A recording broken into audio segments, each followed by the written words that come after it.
په بیلابیلو برخو کې اسلامي امارت سره د اړیکو پر لرلو د اروپایي ټولنې ټینګار. د ارګ د خبر پاڼې له مخې د اروپا ټولنې شارج دافري د رئیس الوزرا سیاسي مرستیال سره په لیدنه کې ډاډ ورکړی دغه ټولنه په افغانستان کې په بیلابیلو برخو کې خپلو مرستو ته دوام ورکوي او د دې هیواد د ستونزو د حل غوښتونکې ده. میرمن ویرونیکا بوسکویچ ټینګار کړی د اروپا ټولنه هڅه کوي په افغانستان کې د اړتیا وړ برخو کې په اغېزناکه توګه خپل فعالیتونه ترسره کړي.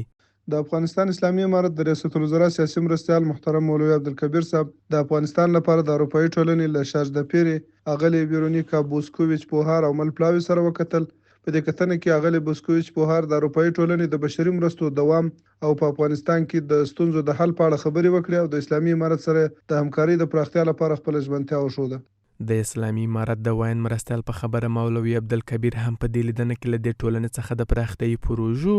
له نشهیي توکو سره د مبارزې د کوکنارو د بدیل کښت وړاندې کولو او په هیواد کې د کاري فرصتونو رامنځته کولو برخه کې د همکارۍ غوښتنه کړې ده. د رئیس الوزرا سیاسي مرستیال د غرض ټینګار کړی اسلامي امارت د افغانستان له خاورې څخه د هیوادونو نه ګواښ کېدو اړوند د نړۍ ټولو اندېښنو ته رسېدنه کړې ده. محترم مولوي صاحب عبدالکبیر د نشهیي توکو د له منځه وړلو د بدیل کښت کاري فرصتونو او د روږدو کسانو د درملنې په برخو کې د اروپایي ټولنې د مرستو غوښتنه وکړه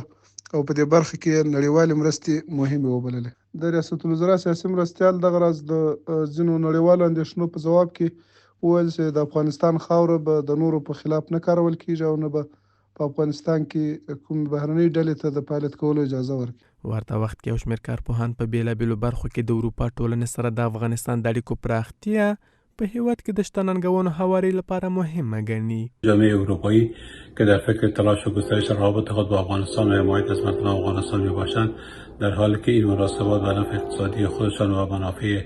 و ملیشان میباشد، میتواند مردم افغانستان را در قسمت